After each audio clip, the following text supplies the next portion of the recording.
If it's not perfect, it's not going to market. In this product, there are so many choices that most people don't even see that make that product an amazing product. I just can't get over how fucking good it is. And I hate plant-based milk. Like, I cannot drink almond milk. No, almond milk's nasty. I thought that there was like a big need and a big hole in the market that this kind of product could fill. What sucks about almonds is that it takes a gallon of water to produce a single almond. Wait. A single almond? One almond. Stop. This is kind of trippy. Hey everybody, welcome back to another episode of the 4Media Uncut podcast. Today we have a very special guest, Mr. Josh Hahn. He's the founder of Shroom Junkie, the world's first mushroom-powered plant milk. You've heard of almond milk, you've heard of oat milk, you've heard of soy milk, but have you ever heard of mushroom-powered plant milk? It's the first of its kind. They're actually one of our clients here at 4Media, and I'm not just saying that it tastes good because they're one of our clients. This stuff is amazing. It tastes great. And it's just an incredible story of how they founded the company and all the amazing mushroom technology that Josh and his company not only are putting into Shroom Junkie, but they are planning on launching lots of different food-related products in the mushroom space in the coming future. And it's really, really exciting stuff. Josh is a brilliant guy, brilliant marketer, lots to share on this podcast. And I think that this was one of the most interesting podcasts we've had in a while when it comes to science and, just talking about actually growing a brand from scratch. This is very exciting for 4Media because we're part of this launch of the brand. So if you're listening to this podcast right now, that means that Shroom Junkie is live. We recorded this podcast back a few months ago, but finally, we are super excited to announce that Shroom Junkie is available to the public. Go check it out after the episode. It's amazing. Ditch the almond milk, ditch the oat milk, get yourself some Shroom Junkie. This stuff is fantastic. And please enjoy the episode. All right, cheers, guys. All right, cheers to Shroom Junkie. Shroom Junkie. Tastes even better on the East Coast. So we're here with Josh Hahn, founder of Shroom Junkie. We just all took a sip. Just give us the elevator pitch for Shroom Junkie real fast, just so we can get it out of the way. Yeah, so basically Shroom Junkie is just a mushroom-powered plant milk that is loaded with nutrition, not a bunch of junk. So we use the power of shrooms to do some pretty weird things and make one hell of a plant milk out of it. But there's more to it because this is fucking delicious. I'm already halfway done. And we just Well, that was his elevator pitch. Dude, my thing is to hear already. I just it's just so easy to drink. Yeah, we'll go through the whole thing, but for sure, this it's been about a year and a half in the making. So this product is finally coming to market, which is pretty wild to think about. And yeah, it's come a long way since what it first was. I mean, some of the early prototypes of it was like you flip it over and it's still sitting up top and like not falling down below. And so we've had a lot of challenges and other things along the way. But I would say this product, it's done pretty well for itself. So I'm really excited about it. Walk us through what that process was like, because I see a lot of people now, especially in the e-com space, right? We get who knows how many dozens of applications a day. We see like all kinds of products, things like that. And it feels like everyone's just kind of trying to go to market as quick as possible with their products, not really caring about their product integrity. There's very few people that really care about their product integrity. You're telling me it took you a year and a half to do this. Like, what sparked that idea? I think you have another company that's already based around mushrooms. So walk us through like what the origin of this was. So this is probably a decade in the making. So it's so basically this all started probably about 10 years ago when I heard about this weird company that was doing some things with mushrooms. And I was just like, you know what? I don't even really like the taste of mushrooms. And I've never been in the food industry before, but like, this is something so different. There's something here. I got to see what it is, because they were just doing things that you would never think a mushroom could do. Like, how does a mushroom take the toxins out of foods, or how does mushrooms actually improve the nutritional quality of different agricultural products? Like, how does it take the bitterness out of cacao or improve the flavor quality of coffee beans? I was like, at that time, I was just like, okay, something's here. I don't know what it is, but there's something here. So at the time I ended up, I was doing e-commerce and other things. Just kind of bouncing around to different opportunities. And when I heard about this one, I was like, okay, I got to make a move. So I ended up switching industries, hopping over and joining the team. They had at the time they had like a makeshift lab in their basement. So they were doing everything. It was like super creepy, sheets and everything on the wall. Like, where was this? It was in Colorado, Longmont, Colorado. Yeah. Nice. So I'm picturing like Breaking Bad. It was worse than Breaking Bad. It was like there's light bulbs with the light bulb. There's no like. It's just like a raw bulb, a bare bulb just hanging down. It was really weird. So it was kind of a leap of faith to like join the team, but we got our first 150 square feet of office space, which was huge. That's like this room, basically.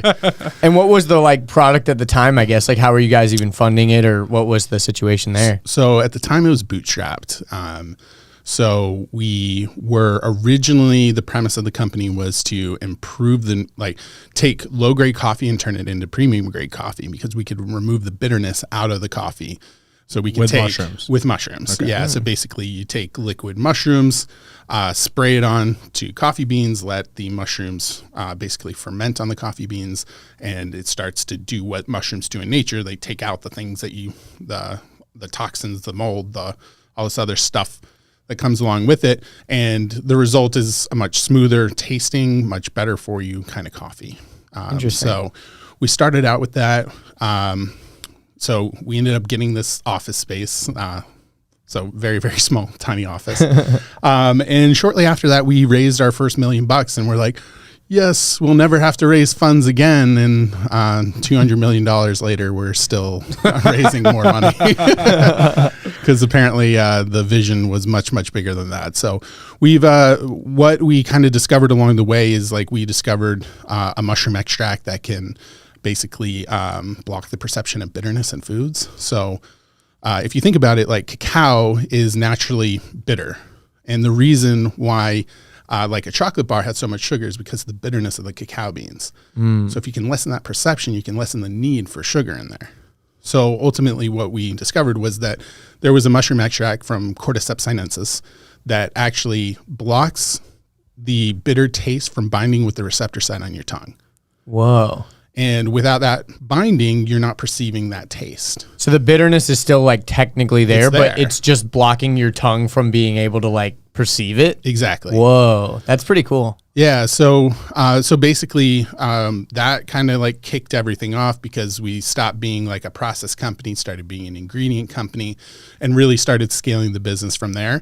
And then we have a really robust line of research and development, and lots of cool things happening behind the scenes, which was really what was keeping me really interested in the company. Is like we had some cool products that come into market, and we're working with some amazing brands, but it was like, I want to see some other things in the market. I want to see the things that I've always wanted in the market.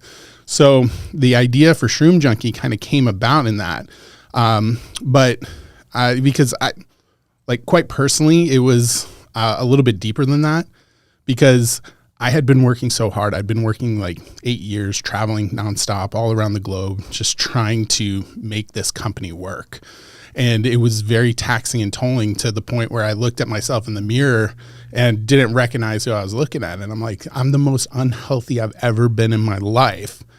And I work for a company that is selling health and wellness. So it's like super ironic. So I'm like, you know what? I gotta reevaluate things. So I took a look and was like, you know what? I'm going to make a company that is really focused on making no compromise solutions. Like if it's not perfect, it's not going to market. And I really set out with that mindset, is like, what's going to be the best thing that I could possibly do?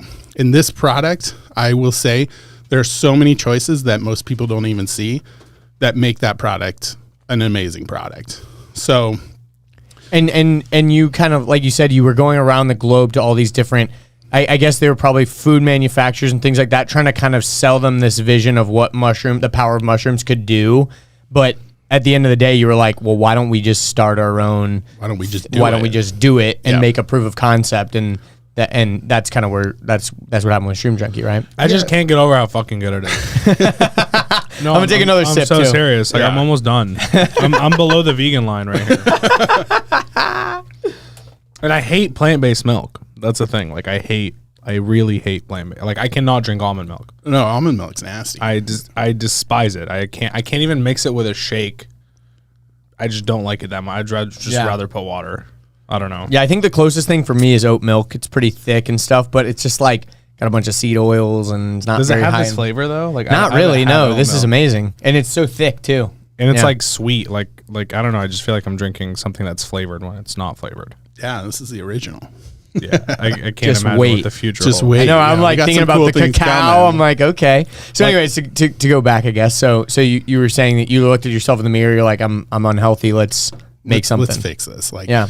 Because what I was noticing is that we had all these ingredients that had so much potential, and I'm like, I need to commercialize it like the way that I think it needs to be commercialized, and like with a brand like Shroom Junkie, like I mean, it just screams opportunity that I think that no one else was really capitalizing on. And I thought that there was like a big need and a big hole in the market that this kind of product could fill. So kind of to answer like your question about like what are, you got a lot of companies that are coming in that don't really care about their products all that much. Like if you look at a big CPG, it takes at least 2 years to commercialize a product. And that's even like a line extension. Like let's say they have a different flavored ketchup. They're going through a 2-year process to get that, like just a line extension created. So for something like a new brand to be started up in about 1.5 years is pretty quick if you're doing it right. But ultimately, one of the big things is like, one, no one really thinks about the regulatory side of things. Like that is a huge element, and it's only going to get worse for e-commerce. So like the FDA is starting to use automation and other tools to start identifying people that are breaking the rules. So Because before it was kind of more of a retail like pipeline of like you would be placed in Walmart or something. So they kind of had like a little more of a way to Yeah, crack there's certain down. paperwork you had to do to get into Walmart on a shelf, for example, as opposed to selling through your website. Anyone can buy it. yeah. Like Whole Foods, for example, has like certain ingredients that they don't allow in their products, like on any of the shelves. And then there's other rules and regulations. There's 3PL requirements for distribution reasons and all that kind of stuff that you have to abide by in order to get it into the store. So with this product, we really had to go through all those steps. We had to go through the regulatory steps. We had to go through the process of getting the ingredients approved, since we also do the manufacturing side of things. So there's a little more steps involved in that process too. But yeah, so coming up with, well, if I was to start all over again, I wouldn't start with milk because milk is incredibly hard. And there's not a lot of companies that will co-manufacture your product, and the minimums are insane. So there is that side of things. So Is flavoring hard? Flavoring is incredibly hard. I figure like a gummy, like if you did a mushroom gummy, I'm sure you could have turned it around way faster than a milk. Yeah, I mean, we have prototypes that we have of gummies. However, to do it right, like you need the right company to help you with the flavoring because you're not going to be able to do it yourself and do it like the right way. I mean, a lot of companies can get started off with just like kitchen chemistry kind of stuff. But if you really want to get to the next level, you need to go to a real flavor house that knows what they're doing, that can scale it up and make it consistent across batch to batch. That's another big thing, is because oftentimes like just the source of your ingredients will change slightly. So to have a flavor system that can change slightly with your product. So there's a lot of like little nuances there that you need to look out for. So like what are some of the big struggles you were talking about? Like, dude, you have no idea, like all the shit that we went through. So one of the things I wanted to make sure that we were using high oleic sunflower oil, and we can talk about that later why. But right as the war happened, guess who the biggest supplier of high oleic sunflower oil is? Ukraine? Russia. Even worse. You know who the second is? Ukraine. Wow. So it really got challenging, especially like that late in the development cycle of this. It was like we already had it in the formula. It was already like tested, scaled, and ready to go. And then it's like, now we can't get it. So we had to do a little bit of maneuvering, but we ended up procuring a supply of high oleic sunflower oil from like South America or something like that to get it. but yeah, I mean, that was just one of the many challenges, like just being able to do it at, one of the biggest challenges that any food brand will run into is when you start scaling. So what you make in your kitchen is one thing, and then what you make in in a facility, a large scale. Well, even the scale up process, like you go from doing as many as you can do, going to a 30,000 pound trial, and then to do a 200,000+ pound trial. There's a lot of variables that can change in that process. So for us, it was making sure that, one, we spent a lot of time dialing this in on the small scale. So spending a lot of time understanding the product. How does it work? How does it function? Like when you put it into other things, how does it freeze? Like what happens when you freeze it and then heat it back up again? Does it froth? Does it foam? Does it what's the pH level? What's the pH range? What happens to it after it's like been open for a certain period of time? Like there's so many things that you need to test for. What are the microbe counts, and like what's your C of A look like, and all these things that you really need to be like aware of when you're developing a product. And most people will just go to a co-man and say, hey, throw a bunch of stuff in there and make the product for me. And that's really not the approach that people should be taking, because I was consulting on a product that a friend of mine was going to be producing, and he said, here are the ingredients. Is this good?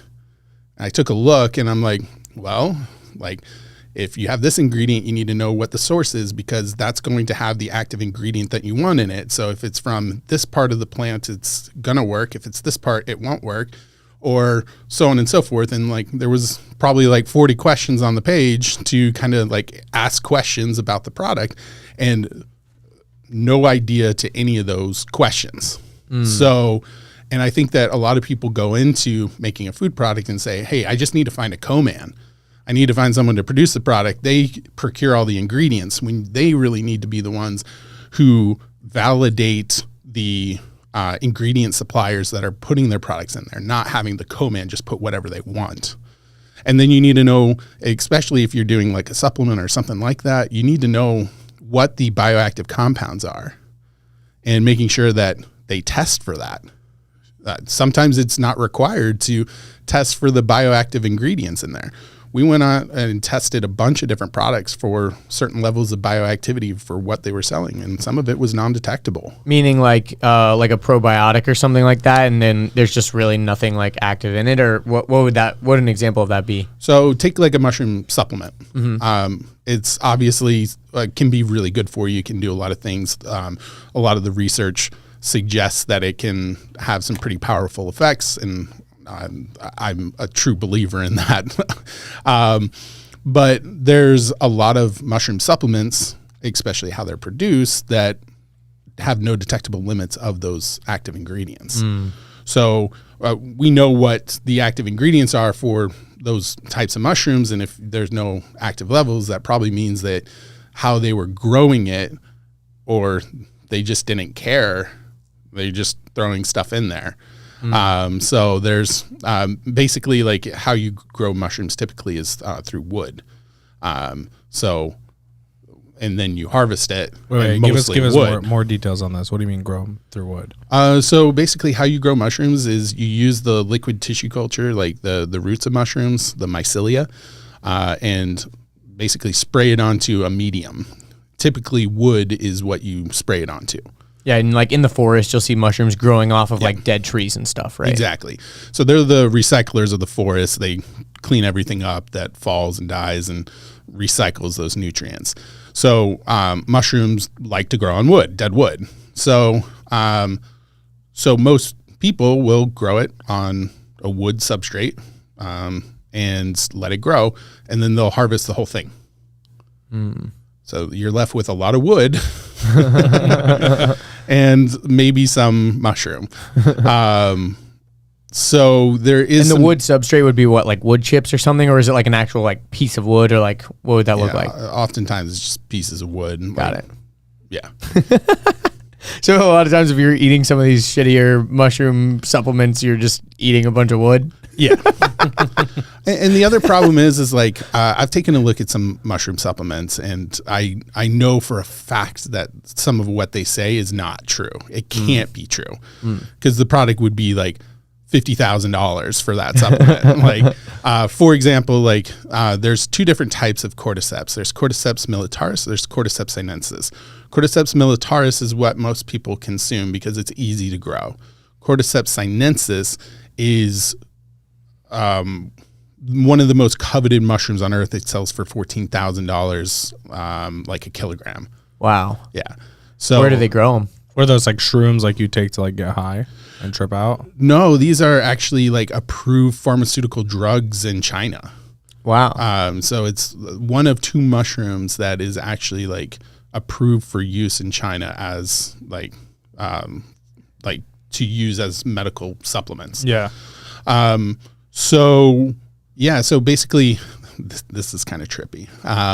So how these mushrooms actually grow. Yeah, I know. Pun intended. So how these mushrooms are grown is they actually basically take over a caterpillar's like basically central nervous system and mind control it to go to the top of a tree. What? Yeah, it gets even crazier. Sprouts out of its head, and then it spreads its spores out that way. That's insane. What? I feel like I watched that in It just maybe it was turns in Fantastic Fungi or something. Yeah, I think they touch on it in there. it's crazy Yeah. because So mushrooms So it's just are suicide kind of, caterpillars, basically. Yeah, it they're takes like over their zombie brain. caterpillars. Yeah. And because mushrooms are kind of halfway between animal and plant, right? Like it's kind of like It's alive. its own class. It's not plant. It's not like Animal. and not animal. It's pretty actually crazy. Fungi. It's a whole different fungi. kingdom. Yeah, fungi makes sense. Yeah. but it's not like they communicate and stuff like that. Like they literally can communicate through their Mushrooms mycelia and can? stuff. Yes. Yeah, so basically what mushrooms do in nature is they do the recycling part, but they also create what's called a mycorrhizal network between plants, trees, and other things. So think about it as like the internet. If you plug into it, you get the benefits of the internet. If the trees don't plug into it or the plants don't plug into it, they don't get the benefits. But the mycorrhizal connection is where the mushroom roots connect with the roots of other plants. And what that allows you to do, there's actually tons of studies dating back to like the 1960s, I think is the earliest, of these mycorrhizal connections between plants. Like they have, basically they've shown that like birch trees will help their offspring and provide nutrients to them, and they shuttle that through the mycorrhizal network. So they're literally like using mushroom roots as the pathway to like Communication tool. transfer nutrients from one tree to another tree. Yeah. That's crazy. like their own Yeah, canal like system. phosphorus and other things are all What? transferred through the mycorrhizal network. Mushrooms are that intense? It's Oh, wild. This is just scratching the surface here. This guy's dedicated his whole career to I mushrooms. know. That's why I'm like so interested. Yeah. Like Yeah. Joe Rogan needs to have this guy. Hey, Joe, I'm free. yeah. Paul Stamets, get out of here. We got Josh Hahn over here. Yeah, exactly. No, it is like insane. So, but anyways, to go back to the wood thing, I guess that's kind of where we're Before at, the right? wood thing, no. Let's go back to the Okay. Caterpillar. Yeah. That's the mushroom that costs 14,000. Oh, yeah, let's just yeah. say per kilogram. Yeah, because it's so hard. Like you can't grow it, so it's You can't like lab put caterpillars and like the mushrooms. at least no one's been able to figure it out. We actually ended up doing basically where we grow it up in large fermentation tanks. Like we have the closest known strain to Ophiocordyceps sinensis, which is basically just the type of cordyceps that comes from the Himalayan mountains. And that's like the only region that you can get it in. And basically, since it's so expensive, it's been over harvested and now it's basically extinct. So we actually were able to create a version in our fermentation tanks that doesn't use like a substrate like that, like a wood substrate, and can grow it up in these large tanks and then turn it into a powder. So what does that tank look like? Like a beer tank.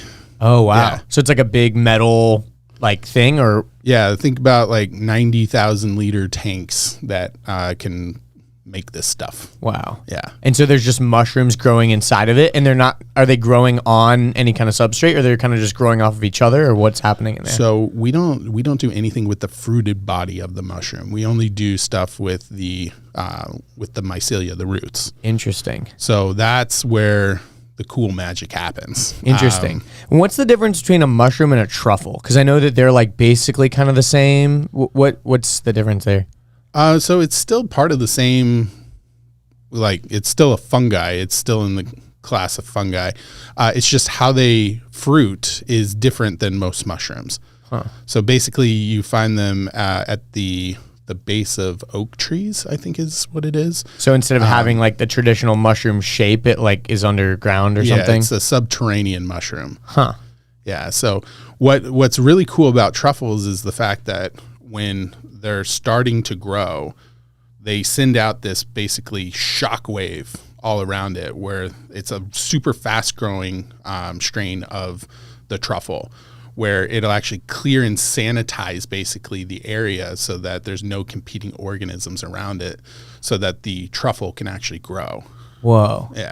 Dude, science is so much cooler than they made this shit sound in school. Right? I know, they didn't Like, sell why it well. wasn't I learn about this? I'm like, I want to learn about zombie caterpillars and shock waves under the earth that sanitize the ground. Like, what the heck? That is crazy, though. I mean, truffles are stupid expensive. It all kind of makes sense Yeah. now that you put it all together. Yeah. But and they're difficult to grow.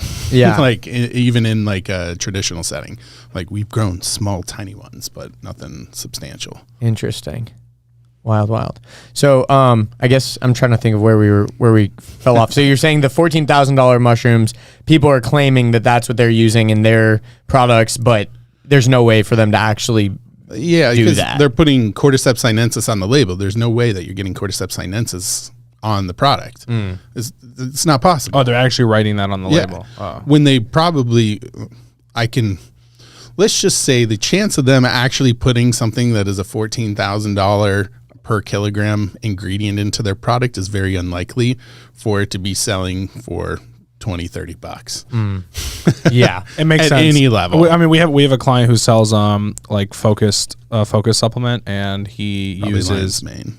huh? Probably lion's mane then. No. It's actually not mushroom related. Oh, wow. It comes from citrus is the base, but essentially it's so difficult to find that it costs $40,000 per kilogram. Yeah. And therefore the supplement is way more expensive Yeah. than competing focus or nootropic based supplements. But at the it end of the- works. It works Yeah. for sure, but it's way more expensive. And so like I'm talking dramatically more. Like all the comments on ads are like, why? What the fuck am I paying for gold? Yes, it actually is the same price as gold, technically. So I get what you're saying, because like there's no way to not have it be such an expensive price point to actually do that. But like, what are those mushrooms are way more beneficial than like normal mushrooms, essentially. So That's the part I didn't really get. Like, what's their benefit? So there's a classification of mushrooms as medicinal mushrooms, and there's about 100 of them that we know of today that basically can do, well, research suggests that they can do so many different things. If you take a look at like most pharmaceutical drugs, they're actually built off the backbone of fungi. I took a look recently, and it was like $30 billion worth of drug sales are based off of like fungi in some way. Wow. So like statins, like penicillin, there's so many drugs that are based off of fungi.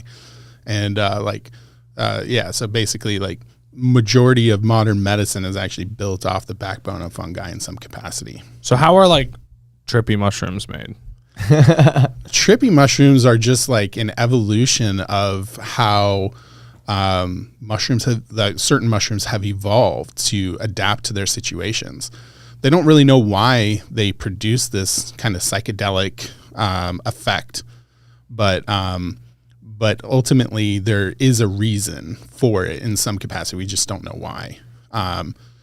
So no one knows maybe how they're made. I wonder if it's something to just almost kind of something like the caterpillar thing, you know, like these caterpillars are getting like, something happens in their brain where the mushroom starts to take control. Like I wonder if psilocybin has some other kind of There's just similar effect. No one knows how they're made. Well, they don't know why they have that function. Why they evolved to do what they do. Okay, But they're like how super common. Yeah, how they're made, you can grow them. Yeah, and you can grow them. basically. Okay, so Like in Amsterdam, you can buy a little mushroom kit and just grow that's what I psychedelic was saying. mushrooms. Like in college, like every day you get offered mushrms. Like, yeah, every people day. have it figured can't be it out. that rare if this 20-year-old kids are telling He me to figured buy it out. Yeah. You can get some spores and grow them. Yeah, so it's pretty easy to do, and I think that there's a lot of cool research being done behind them. It's just, I think it's still in its early infancy because of all the rules and regulations that kind of came around. So those are the mushrooms that people are like microdosing. Yeah. Essentially, right? That would be that line of mushroom. Exactly. Yeah. So there's, I think that there's huge potential for that side of things, and now it's decriminalized in at least Colorado, but there's, I know a lot more people are very interested in getting that like actually approved for like doing some real research and seeing what it does. So we'll see what happens in the near future. And I think that there's a lot of companies that are really dedicated to that. I think the one thing that a lot of people are missing is that they focus on psilocybin, but there's like hundreds of mushrooms that produce similar or other cool compounds like it. So I think that there's some opportunity to start exploring beyond psilocybin into some of these other categories. Hey guys, if you are enjoying this episode, please take a moment to consider sharing the episode on your Instagram story, tweeting it out, sharing it with a friend, texting somebody the link, because that is the best way that this podcast reaches more people and creates more impact. We don't put any ads on these episodes and we don't really make any money off this. We just want to share value with you guys. So please take a moment, share the episode with a friend, and enjoy the rest of the episode. And just to be clear for everyone listening, because they're probably going to end up buying this after we talk so much about it, I'm not going to be tripping out at the end of this. Right? These aren't your hippie grandma's mushrooms. It's funny because for everyone listening, before the label got changed, it said the only thing that'll be tripping are your taste buds. Which I thought that was awesome. like my favorite line, and we had to remove it, but hopefully we can bring it back. What was the legal ramifications there? You couldn't say tripping or something, or what was the... So it said these mushrooms are magic and you couldn't say that or something? Yeah, so basically how the sentence started was these mushrooms are magic, but the only thing that's going to be tripping is your taste buds. So basically what legal came to me with is saying that you can't say that these mushrooms are magic. Anything else, even if it's a disqualifier, does not help you at all. Yeah. But I'm like, well, what if we take out the first part? Yeah. Yeah. So we'll see if we can bring it back. No, I loved that line. The only thing tripping are going to be your taste. The only thing is going to be tripping are your taste buds. Yeah, because it is true. It's fire. So look, you went really hard on the formula, and you definitely put together something with a lot of back and forth. It sounds like, and a lot of logistical problems. That being said, you're also like really good at branding. Thank you. You know what I mean? Like you. You personally, you designed this whole packaging, right? Yeah. Dude, he designed this. He did the Figma for his entire website. Amazing. Yeah. Like he's really clever. So like, do you have a background for marketing of some sort or no? Because I know you said 10 years ago before you got into the mushroom game, you were like in e-commerce, but I mean, that's a while ago. Honestly, it was just all self-taught. It's like I try to be extremely resourceful. So I take a look at something and like, how can I do that? I don't want to pay somebody else to do it. So let's figure it out. And that's just always kind of been part of my nature. So like, that's why I've studied everything from copywriting to 3D graphic design to product visualization to I don't even know, like email marketing, SMS marketing, like SEO, like anything that you can think of. I've like just in certain situations in my career, I've had to like focus in and try to like figure that out. And oftentimes when I go to places like I don't want to spend the money to do it when I'm like, you know what, I could probably just do this. Especially when you're working on a project that you don't necessarily know how much you're wanting to put in, especially if it's like hey, we don't know if we're going to fully take this all the way to market. Like, let's bootstrap it and get it like at least to a certain point to know if we 100%. Even like this or whatever. 100%. You know, it's funny when, like I said, because we get so many people, we get a ton of disqualified people, right? We probably say no to like 95 to 99% of people, just realistically. Yeah. Like you've worked with us for a couple months at this point, or a month and a half, and you've seen like how many resources we throw into a project. There's like literally like 10, 15 It's an people. army. Yeah, it's an army, right? And so to do it at that level, we can't like just take on scrubby brands and people who can't. So the reason I'm saying this is, I started my company the same way. I basically was scrappy. I did everything, and I can still do everything. And it's funny. It blows my team's mind because they see me as like the CEO. Yeah. And they're working on this technical stuff every day for a whole year, and then like I can come in and just be like, boom, boom, boom, Click, boom, click, boom. click. Yeah. They're like, wait, what? I'm like, yeah, guys. I'd been doing this for 5 years before you even came here. So, I say that to say it's funny how many people have this unrealistic expectation. They'll have an e-commerce brand. They'll be doing a few $1,000s a month, which we both know means they're losing money. You know what I mean? If you're doing a few $1,000s a month, I mean, most people do like $50K a month and they barely have profit to even pay their own personal bills. And they'll come to us and be like, I want to hire a company. I don't want to do any of this stuff. I want you to run my ads. I want you to do my emails. I want you to do this. And I'm like, it's very reckless of you as a business owner to go into an industry that you don't even know the basic functionality of and what the marketing team is. Like, luckily, we're an honest marketing company, but I can't count how many people get taken for a ride because they just get false reports, they get false information, and like they don't know anything, and they're just like, okay, cool, I guess that's what it is. And I'm just kind of shocked at the amount, just being very heavily involved on the sales side with the sales team and seeing these people, like how many people we offer, because we put together a coaching program. Like we did it for a group of people that were getting into e-com. We helped them scale, and then we redefined it to like train our entire company on everything. So like technically someone on the email team can just log into our course and go learn everything they want about Google ads, which our team has done. I've had team members literally like learn Google and go run Google ads for like their own side e-com project that they're testing, or Amazon ads for their own side project that they're testing. And so I say all this to say it's funny. Every time we offer this to someone who's doing, whatever numbers it is, we say, look, if you want us to do it for you, let's just say minimum it's going to cost $6,000 a month to do this example. Or, for $3,000, we'll give you a course that'll just teach you how to fish for yourself. You'll learn everything. And worst case scenario, you end up hiring a marketing company. You can at least call bullshit on everything. Yeah. No one did I mean, obviously people, but like a small fraction of people actually understand that logic, and all of them are like, no, I just want someone else to do it. And like, I just don't understand as a bootstrap company without ridiculous amounts of funding, because it costs a lot of money to have good people, how that's even possible. And I think that's why most e-com businesses don't even get out the gate, because like all these guys think someone else is just going to do it for them magically. Well, they're starting off with the wrong idea in mind. It's like, I want the reward of having a lot of money, when like, honestly, this product, I want the reward of the experience of this whole thing.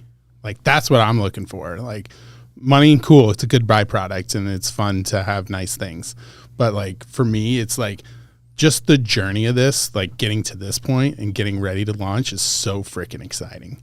And I think that the people that are coming into this with the mindset of like, how do I get somebody else to take all this on their plate and none on my plate, and I can just sit on a beach and relax? Like, honestly, that sounds terrible to me.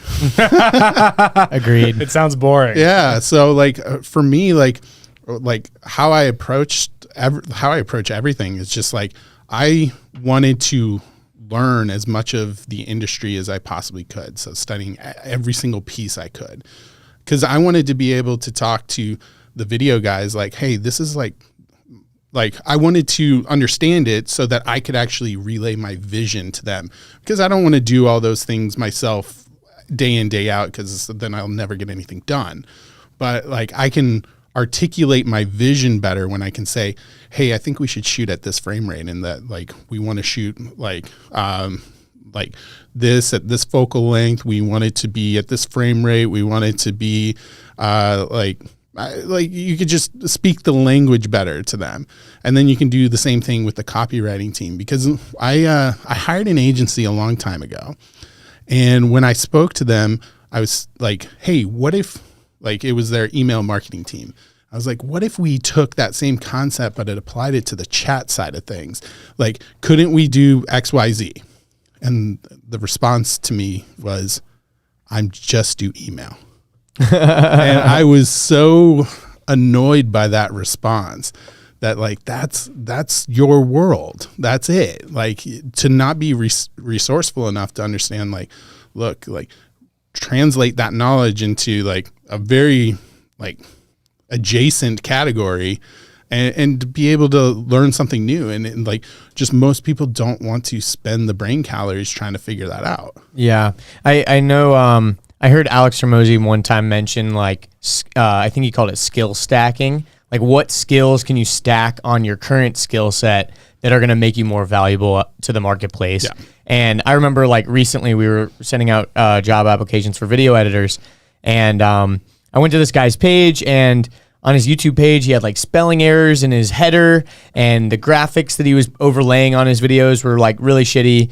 And most of our videos that we edit have some level of graphics to them, some level of text, because we're editing ads. Yeah. And when we turned him down, he kind of rebutted, and he was like, just out of curiosity, like, why did you guys turn my application down?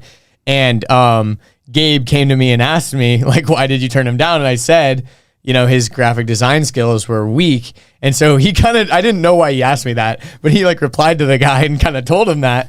And he sent off this, you know, kind of passive aggressive message back saying like, well, they were hiring a video editor. I don't understand why you would want my graphic design skills to be good. That's not the job I'm being hired for.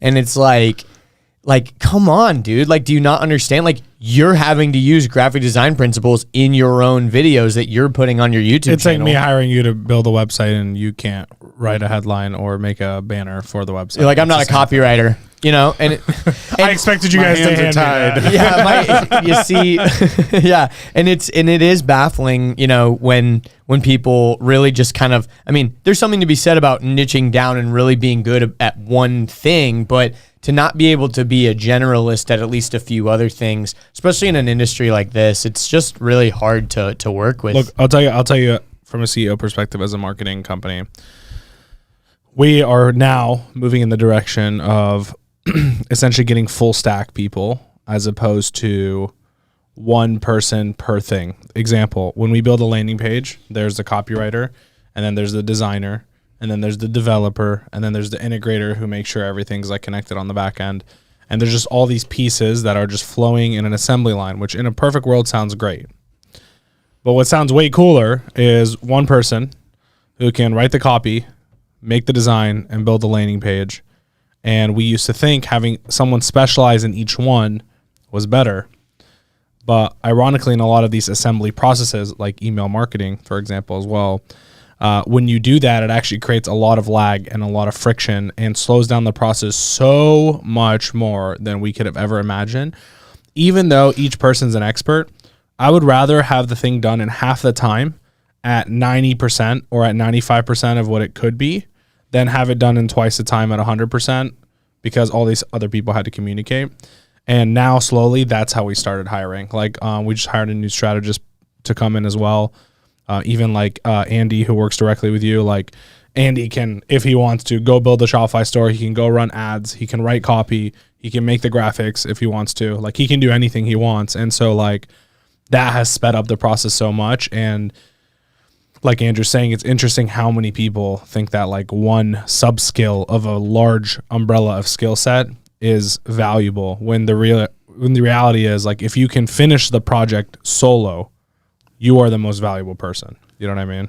Yeah. I mean, honestly, like I completely agree with that strategy because like I'm looking at hiring people right now and it's just like, it's hard to imagine somebody who can't like is only sticking in one lane because like, I mean, that's the only way that they can think. And like, if you want to make yourself irreplaceable, you need to be able to be adaptable and can do more than just what your job says. I think it's kind of like the Hollywood model versus like the content creator model. Like you look at like the credits of a movie and it's a billion miles long because each person has one little job.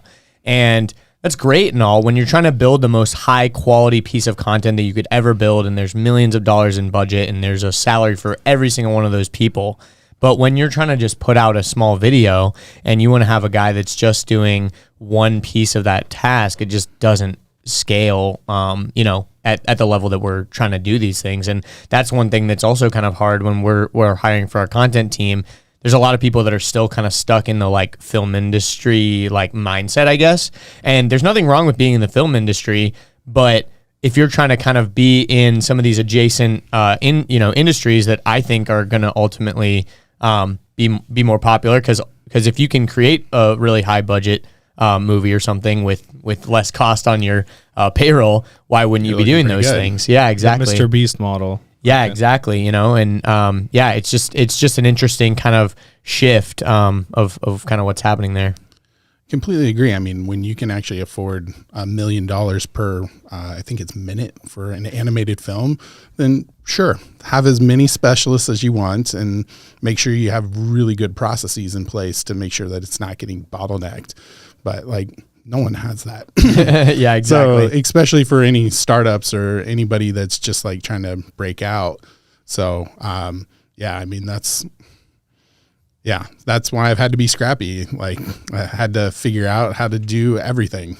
I guess another aspect that you're kind of shifting to is the shift from going general retail. Like I've never seen maybe it's just because I'm not paying super close attention, but I've never seen like a milk product, a plant milk product that's being shipped directly to consumers.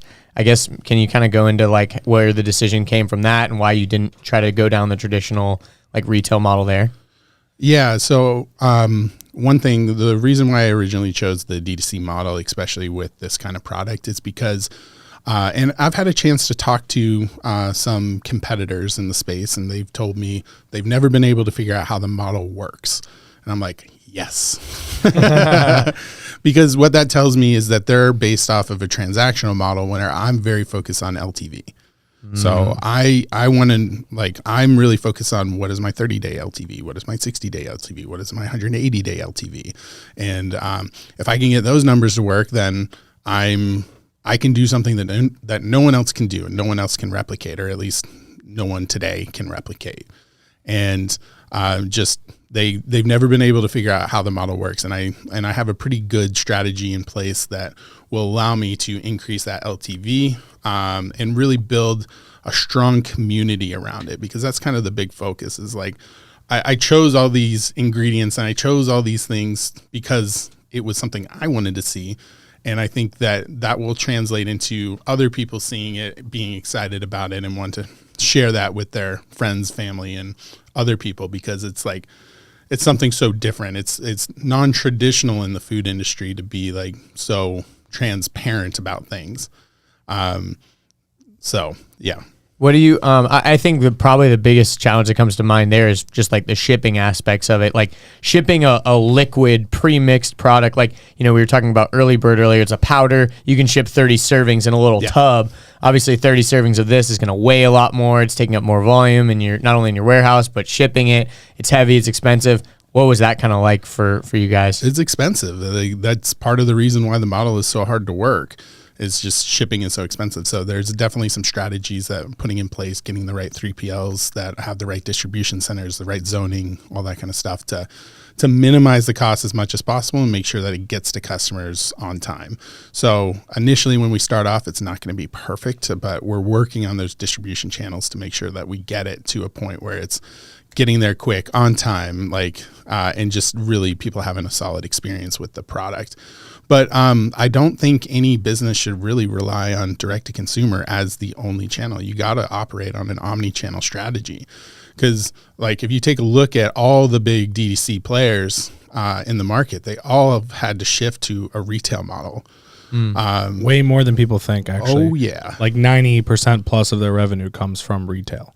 Yeah, like a great example of that is Warby Parker. Mm-hmm. Yeah, the glasses company. Yeah, exactly. So they, I think it was like 90% of their revenue was coming from retail locations. Yeah, it makes sense. So, but it's their own retail locations. They're not selling in other places, or are they? I don't remember. It's been a while since I took a look at them, but because I just think remember they have physical locations as well. No, like through. I think most of their money comes through other sunglasses places, and they're buying Warby Parker there. But nice. They do have their own retail locations too. But D2C was how they got their start. Started. Yeah. So D2C is how I build relationships, and that allows me to not rely on retailers for for distribution. So I can negotiate better rates, better prices, and not be like, please take my product. Yeah, put me on the shelf, please. Yeah. So here's the thing with when you run direct to consumer, I'll tell you this: the brands that we work with that have retail are way more successful with us than the brands that don't. Even on the direct to consumer side, it's just way easier to scale when you have brand lift from being in retailers. But the most important part about starting direct to consumer is what Josh is talking about, is the ability to negotiate with the actual retailers themselves. If you come in and you have no sales, no brand, nothing, you're jumping on their back. It's like in Shark Tank when they laugh you out the door when you have no sales. Yeah, but even worse, because it's like all the leverage is in their hands. Like you have no sales, you would like to be on our shelf, we will now provide sales for you. It's a different negotiating tactic. Yeah. When they go to Josh and they say, hey, Shroom Junkie, we've seen you everywhere. We love this product. Your sizing fits perfectly for our shelves. I don't know if you know how crazy shelving is in retail. It's insane. It's insane. It is like run by algorithms. You cannot add a millimeter to your box or it ruins the entire shelf because it's perfect. Everything is perfectly fit. You have the exact amount of space. You have so true. 4 square feet of space that you can have here. You never see very much space between products on the shelf. It's always just perfectly it's dialed in Yeah. exactly, right? Especially when you see it in the refrigerated section or the frozen section. Totally. More expensive. Yeah. So because they've got to have the little dividers and everything that makes them, slide up and everything. Well, the cost. the cost is way higher. Think about having to run a freezer 24/7 versus a shelf. Yeah. Totally. So there's definitely a difference. Funny thing is like if you look at the plant milks, most of them are shelf stable products, but they put them in the refrigerated section to make it appear fresh. When you shipped us these, that's the first thing I thought of. Yeah. I'm like, why did all these almond milks and like I see them on shelves sometimes, but most of the time they're in the refrigerator section. Yeah. Like in Whole Foods, like that's where I go to get almond milk. And I guess it's also the convenience of being able to go home and immediately like use it if you wanted to, but I think it's more perception. The only reason they do it is perception. Interesting. Same thing with eggs because it's more expensive. Like they don't want to put like refrigerated sections in there. Yeah. But the optics of it. For the amount of space these guys hold in all these retailers, I'm sure it costs them millions of dollars more a year to put in a refrigerator as opposed to a shelf. No, totally. And also, I know there's a different process in America as well for eggs, but like in Europe, you can just buy eggs off the shelf. They're not refrigerated because they're not washing the eggs. And apparently there's like some layer around them that makes like if you wash the eggs, it washes off some layer that makes them porous now. So then bacteria can actually permeate the egg shell. So that's why you have to refrigerate them in America. But in Europe and stuff, like you just buy them. They're just sitting on the shelf. I buy all my eggs fresh in the morning. Not in the afternoon. No, I mean the afternoon for the next day. But like, my point is like, we go. I know where the dudes that have all the chickens are. I go outside. You got any eggs? I got a fresh batch. Comes out with 30. I'm like, there's a little bit of schmutz on the egg. You're like, okay, it's fresh. It's real. It's real. A couple feathers in between. Yeah, a couple of feathers. It kind of makes it feel real. You're like, okay, this is a good egg. It's fresh. But yeah, the direct. It's all about optics there too. Yeah, it really is. They actually smear a little bit extra. They throw a feather in every dozen or in every 10. They sell them in 10s in Europe a lot of times. So here's my question to you. I'd love to see how you're thinking about this because I know like you and the team have had conversations too. We've had conversations too, especially in a launch. There's a big variable here, and it's the lifetime value, which you keep talking about, but we don't technically know what that is. Nope. We're shooting in the dark here. So you have a riveting confidence in this product. So that's where yours is coming from more than anything, right? You're like, break even all the way. I don't care. Everyone's coming back. Not everyone, but you get the point. Like we're going to build enough LTV just off of breaking even, and I'm down to blank check this whole thing breaking even. What gives you so much confidence in that? Is it the product itself? Is it certain projections you've ran based on other people's numbers? Like what is it that's giving you that confidence in the lifetime value here? It's a little bit of everything. So one, just let's go to like the very basics of this. The taste of it has been like amazingly well received, like beyond my expectations of what I thought this product would be, especially for having that much nutrition in there. Like that's not very common. So we've had conversations with some very big companies, and they've told us that this is like the best tasting plant milk they've ever tasted before. it's opened up some really interesting conversations. And I think that like just anecdotally alone, like this product has a lot of potential just on that grounds. I think secondly, the brand itself is really polarizing. I think that there's a lot of value in being polar because like, look, you can't get anyone to agree on everything or anything really. Like you could say, I want world peace, and somebody would be like, no, I don't. So it's like, you really can't come up with something that everyone agrees on. So, so taking that into consideration, it's like, let's lean into that a little bit. Let's get the people that we want that would believe in this kind of product, that are interested in this kind of product, have them feel closer and more connected. So I think that having a brand like Shroom Junkie that is definitely polarizing, I think is a really strong draw to the brand that will create kind of a community feel. And the other part is that we're not trying to penny pinch this. Like if something happens with a shipment and it gets destroyed, I'm not going to argue with them on that. We're going to take care of them. So I think a lot of companies are like, oh, that's going to kill my margins. That's going to be so bad. Like, how am I going to be able to afford that? It's just like, look, we need to do right by our customers. We need to make sure that they know that we're going to treat them right in those situations. And when push comes to shove, like customer service will always win. So I think that, and then focusing on getting people onto subscription and other things like that, I think once they try the product, it'll really kind of sell itself to them. And it's really not that much of a difference in cost compared to a lot of the other plant milks on the market. The only difference is the shipping cost, which we're minimizing as much as possible to and eventually it'll go away when they can just buy it at a Whole Foods. Exactly. So you'll be able to eventually pick it up. So in retail locations, and you'll be able to. Yeah. The other thing I was going to mention with the community aspect, are you guys doing anything intentionally with that? Like, are you guys trying to create some sort of like online community, or is it going to be more so letting the community take its own path, or what's your ideas there? We got some fun things planned. So cool. I don't know if it's public or not. Yeah, it's not public, and I'll just kind of briefly talk about it. But ultimately, we have a challenge that we're going to be doing shortly after we launch this to really do some brand building, community building. That's going to be really, really cool. Amazing. So it's very similar to Liquid Death, we'll call it. Nice. I was about to say they've definitely paved the way of the polarizing. Yes. Drinks. It's insane. $700 million. They've done really, really well. Yeah. And their Super Bowl ad doubled their business. Wow. So, like, I mean, they've done, like, I mean, who would have thought when you first looked in the water space that there'd be room for like $1 billion brand? I had a feeling when they got Tony Hawk to do that blood thing. I was like, okay, Wow. they're playing, they're about to play on another level that we haven't seen. Yeah, for sure. And I think they really found their little space, because the water market's always just been like blue labels, just like, oh, it's just water, pure, clean, and this is like Liquid Death. This is fucking water, bro. Hydrate you, like Liquid Death, like It's that purple ocean concept that, Totally. that I was talking about. Like they went into a market that was red, but put it in a can, and now it's a new market. Yep. Just because of that perception. Well, to be honest, I don't even know if it was the can, because there were some other can options. So to be honest, I think it was all brand.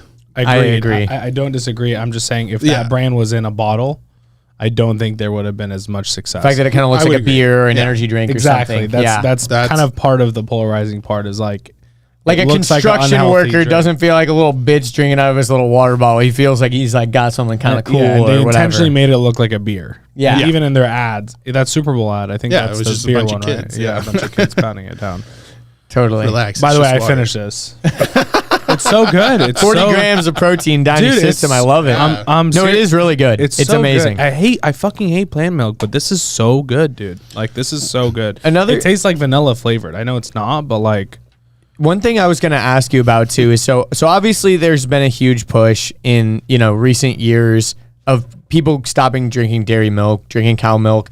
for a multitude of reasons. For me personally, I watched like a documentary about cows and stuff, and I was like, any way that I can try to not participate in the whole factory farming thing seems like a good idea to me. Yeah. I'm not really drinking a lot of milk anyways. I'm putting it in my cereal, I'm putting it in my smoothies, I'm using it as coffee creamer or something. So sure, I'll start drinking almond milk. And like back in the day, my mom bought us like soy milk and stuff, which also is another thing I'm sure you could talk about. But I think with this, we've talked about it. You're not really trying to convince those dairy drinkers. You're kind of trying to convince the almond milk drinkers, the oat milk drinkers, the other types of plant milk drinkers. So I guess maybe just kind of give us your thoughts on that whole shift and why it's important and why this is better and why those suck. Yeah, let's knock it out here. So like 80% of people, I believe is what the number is, become lactose intolerant at some point in their lives. Why is that? We don't know specifically, but the problem is that your body just stops being able to break down lactose. So causes problems. And yeah, obviously it's a huge issue. So I think with the rise of plant milks, I think that there's kind of been an evolution, and we're kind of in like the fourth generation of it right now. So in the early days, it was soy milk. Soy milk, yeah. We won't go too deep there, but my childhood is destroyed ruined because of those soy milks. Yeah, so there was soy milk, and it really started out really bad.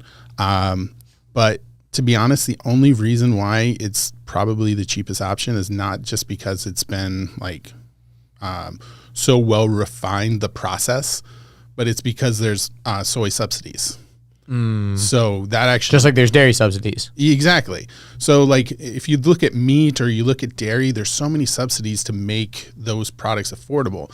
So innovative products have a hard time bringing those costs down to those levels because the subsidies are so steep for the other products. It's hard to compete.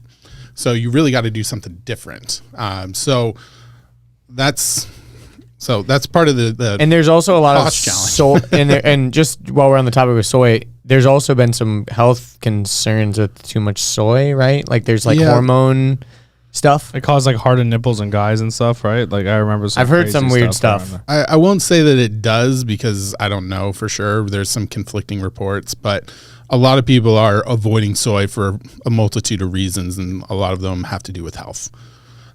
So there's that side of things. I think that when you start looking at some of these, like I would say almond milk was kind of the next one that a lot of people kind of gravitated towards, which I don't know why it tastes so terrible even today. It just tastes like nothing. That's I guess like I just like think it's just. And if it does taste like something, it's got a lot of sugar in it. Oh yeah, there's no nutritional value.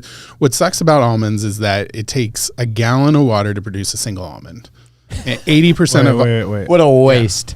A single almond? One almond. Stop. It's such a wasteful product, actually. So do you know where 80% of all almonds come from? California. California. Where's no water? Stop. Yeah, dude. Yeah. What? It's one fucked. gallon per almond. Per almond. Like one nut. One nut. Nut. And they don't even That's really it. have any liquid in them. Wait. So Yeah, they don't. how many almonds are in like 2%. 2% of that milk is almonds? Yeah. So 2% of the Two nuts. Like Yeah. water. because it is water and some sugar. Don't Water, forget the sugar, and then what, like 1 gram of protein per serving typically? probably Or- some Carageenan. No. yeah. And that's also another thing that a lot of people don't We'll necessarily talk know about that Cool. in a minute for sure. We're hitting all the cross-offs Yeah, on the yeah. side. We'll go through them all. I love it. So, and the other aspect of it is that almond crops are one of the most heavily needed pollination plants that you could possibly imagine. So what that means is that they have to get a lot of bees to pollinate those plants. It's really hard to pollinate them. So they actually import bees to help the pollination of these plants. However, there's a huge problem because of how much intensive work it is. There's so many bees that are dying. So we're running into situations where we could be like bees could be extinct, and then we're going to have a real issue on our hands trying to figure out how to pollinate plants. So I think that there's a big piece that needs to be talked about the bees, which no one really knows about.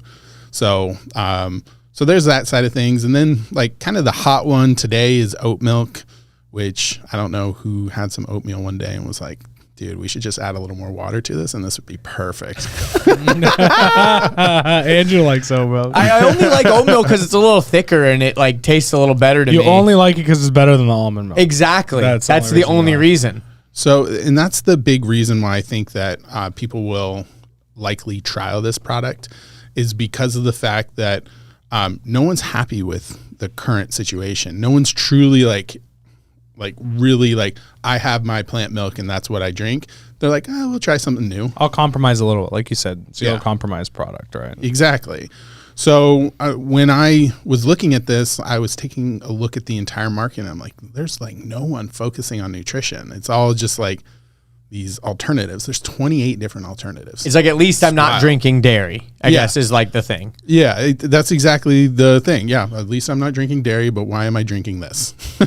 Exactly. So when I set out on this project to really make this into reality, it was like really focusing on like, how do we make it no compromise solution and something that actually tastes good, that even a dairy drinker would be like, you know, that's pretty good actually.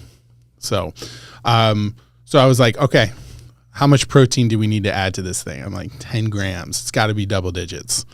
And then I was like, I wanted it to be even less sugar than it is, but we ended up settling at like 5 grams of sugar per serving. So, but we're going to work on that, get that down a little bit more.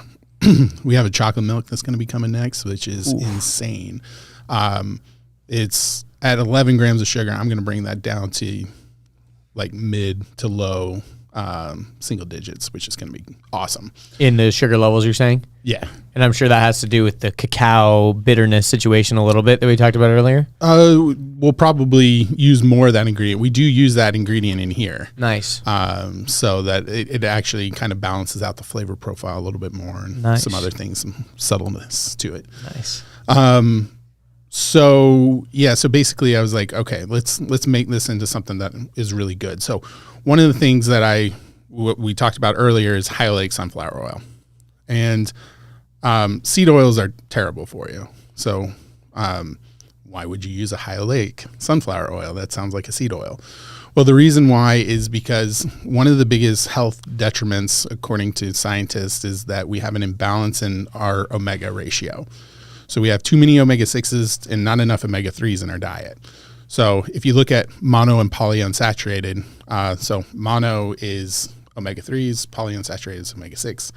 And having too much omega-6s is bad just in general, because you're like in a Western diet, we're getting like 20 to 1 when we should be closer to 1 to 1. Like that's not good. Poly to mono, you're saying?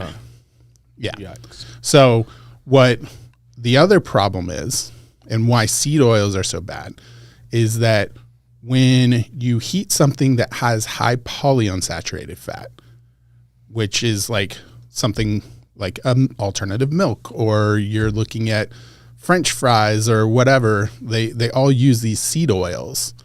So when you heat something that has polyunsaturated fat, the fat becomes unstable. So not only are you getting bad fat, like too much of it, but you're also getting it where it doesn't react the same way in your body either. So now you're putting it into your body and now you're consuming 20 to 1 the amount of it. It's causing some major issues. So really anyone, like if you see like canola oil, or you see like so many of these oils that are out there, you really need to look at how much polyunsaturated fat and monounsaturated fat it has in the product. So we use high oleic sunflower oil because it's basically the inverse.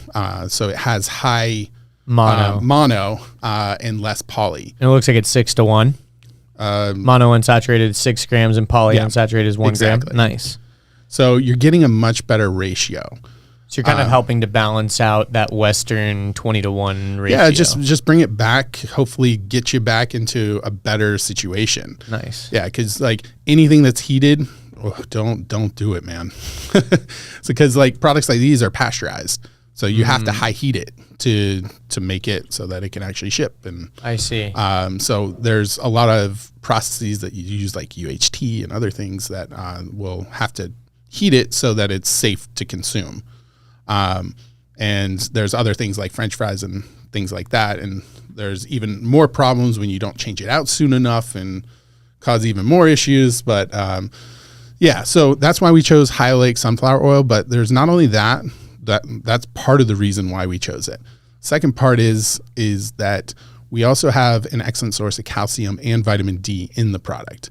So calcium is, you need vitamin D to like basically absorb it. But if you don't have fat in your product, you're going to have a really tough time getting that into your body to actually be absorbed. So it's basically the shuttle for it. So when you see these products that claim that they have an excellent source of these kind of vitamins and minerals, they're not getting in the body if there's not enough fat in there, just bottom line. And we also have like the only like vegan source of vitamin D because it comes from mushrooms. Wow. Yeah. So I don't believe there's any other source of vitamin D that does not come from mushrooms. So Wow. And then I don't know that. of It's very that, interesting, the vitamin D calcium relationship there. Yeah. so plant protein is kind of notoriously like not digestible. There's like a certain percentage that doesn't get digested in the body. So what happens is like if you have 10 grams of protein, you're only consuming a portion of it because not all of it's being absorbed by the body. So when we use the mushroom roots, the mycelia, to basically clean up all the junk that's in your plant-based protein. So it's like taking out the anti-nutrients, it's removing all the weird earthy flavors and smells, and also making it easier for your body to access all that protein. So it can actually be absorbed by the body. So when you kind of feel a little crummy when you're having some plant milks or things like that, it's probably because that there's some still left in your like lower intestines fermenting in there, causing all sorts of fun stuff. So Very fun stuff.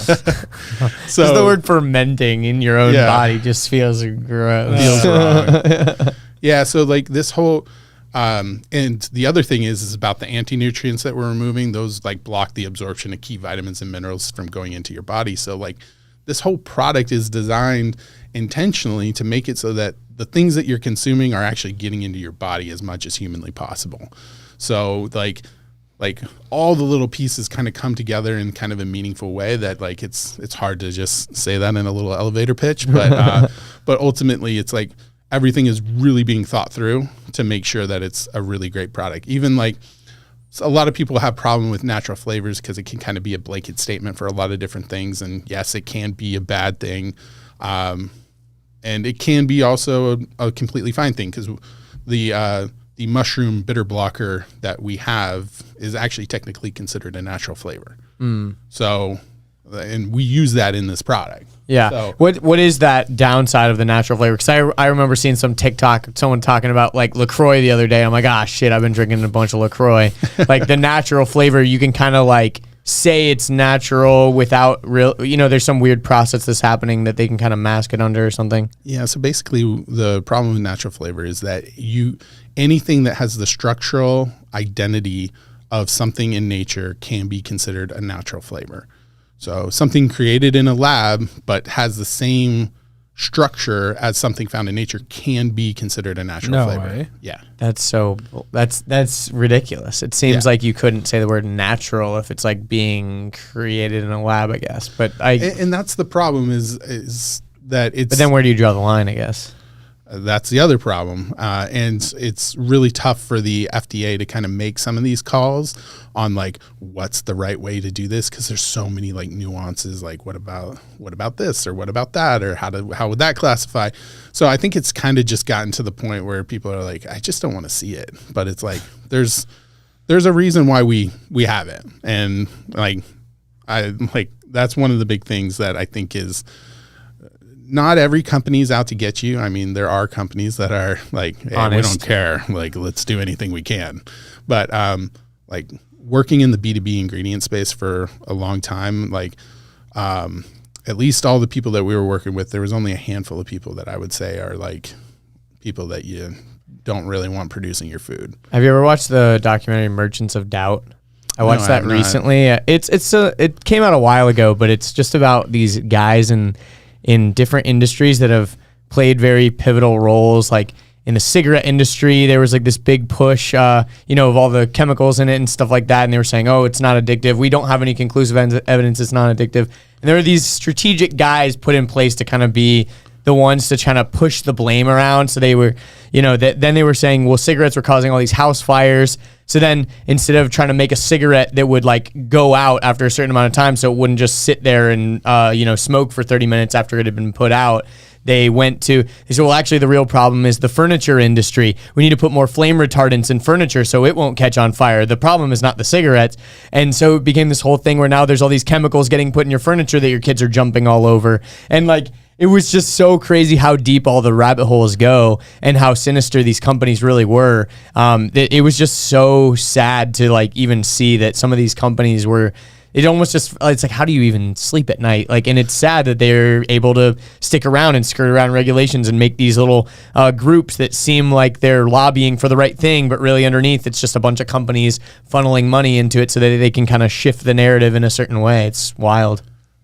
Yeah, I mean, it's really crazy to see how that does and can happen. And a lot of people are saying that a lot of the cigarette companies moved to the food industry and started lobbying for some weird things, which is true. There is a lot of that. I mean, that's why you still see meat subsidies and other things like that, and dairy subsidies and soy subsidies. Like, those are huge businesses. Like, they wouldn't be able to operate if they didn't have those subsidies. Like, if those go away, they won't be able to compete. There's a reason why you can get a McDonald's burger for $1. Yeah, exactly. Because I don't remember the exact numbers, but basically, if you take a look at meat production overall, it only represents like 16% of all calories. Wow. Like, worldwide. So we're not meat production. Yeah, meat production. Makes sense. What about in the United? Lower, honestly. What about in the United States? I bet it's higher. I gotta look at the numbers. Yeah. Interesting. Dude, he's saying of all calories. Like, think about that statement. Like, meats have the least dense calorie pool. Like, they don't have carbs. They're low in fat usually. Those are the two densest. They're pretty high in fat typically. And they like a chicken. Well, not chicken, yeah, but beef. And, eggs. I get what you're saying. I just feel like in total calorie pool, like walk through a grocery store, like true. You know meat section is smaller. smaller. But the problem is it takes up, I believe, 70% of all of arable land. That's a problem. So we're doing a lot to produce very few calories at the end of the day. So it's basically just for a small population of people. So with you being so deep in this industry, do you have an idea of the solution for that kind of thing? Because obviously, like, factory farming and stuff is terrible. Like, what do we do? Well, that's actually what we've been solving on the B2B side of things. So basically, we, I wonder how much I can actually say publicly, but basically, we figured out a way to turn sugar into protein. Wow. And we are partnering with countries around the globe to produce protein at scale, mushroom protein at scale. Wow. Sugar into protein? Protein, yeah. Wow. Water into wine, might as well. Josh Hahn's the next Jeff Bezos over here. Yeah, fingers crossed. But yeah, no, we discovered this. We partner with the country of Oman. I know that's public. So we partner with them to kind of produce the first facility, and we'll see how it goes. What do you think about drinks like Soylent or something like that that's kind of trying to be like an all-in-one drink that is giving you like all your nutrients? Do you imagine like something like that would, hit mass market at some point, and is that viable? I think that they're doing a good job of just being who they are and like accepting their limitations. Like, basically they're pro GMO, and a lot of people that's not going to resonate with, but there's a big portion of people that will. And there's a variety of reasons why I think GMO is good. I think there are some areas where it is bad. It just depends on what you're talking about in regards to GMO. And really, you made it a note to put it on your product that it's like no GMOs. Honestly, like, I I believe that there are certain things that you shouldn't genetically modify, and I believe there's other things that you should. One is like, especially like, we wouldn't be able to support our population if we didn't have genetically modified foods. Just bottom line. We wouldn't have enough food. Like, there would be much, much more starvation and other things. So I think ultimately it's a good thing. I think that we luckily have a choice, being in America, to decide whether or not you want that in your life or not. And there's certain ways that you can genetically modify foods that are not necessarily bad, but there are some things that you can do that aren't good. And the problem is like, where's that line drawn? So it's a very hard thing to say which part is bad, which part is good, especially since there's no conclusive studies that say that genetically modified foods are bad at all or that they're good. So there's that whole thing. So the whole argument about GMOs is really just based off of like, it's like, what if, like, what if something happens? So it's kind of hard to define that. I personally think that if you have the choice, it's probably best not to.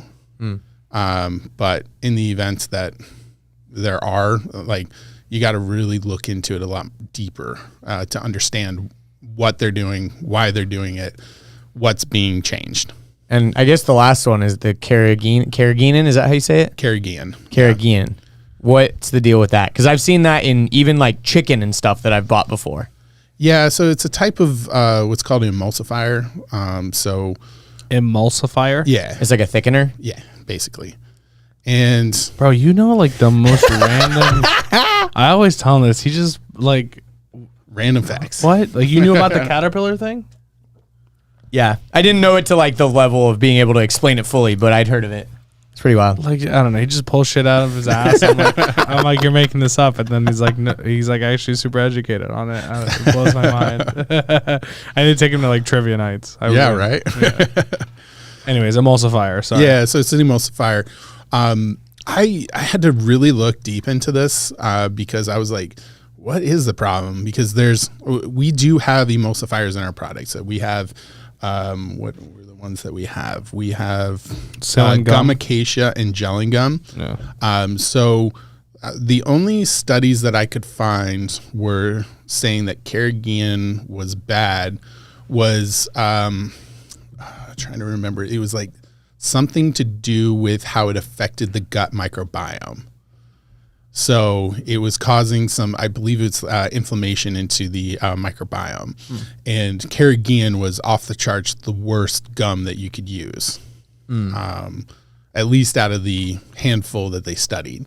So I took a look, and basically gum acacia, gelling gum are the only information that I can find on these is basically that it's basically a prebiotic. So, honestly, you probably shouldn't get, like, you should probably have some diversification in the gums that you're getting because they are in a lot of things. But I think in normal levels, it's not really that much of an issue. But Carageenan was one that really stood out as being problematic for the gut. You saw it in chicken?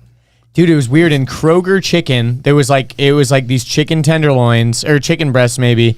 And it was like the ingredients were like water, salt, and Carageenan. It was weird. And they were really fat. I think they make them to make them look thicker, like to make them actually like denser and thicker. So you're like, oh, I'm getting a thick chicken breast. Those breasts that Kroger are just like, they're massive. Just doesn't make sense. They're sense. Definitely doing something. They're feeding those chickens something. It's a human breast. There's so much that they do to like the meat that you see on the shelf there's a lot of work being done behind the weirded scenes. me out to see that and then it also gave it a weird texture too. Like when I bit into it, it actually felt like a different texture than normal. I didn't like it.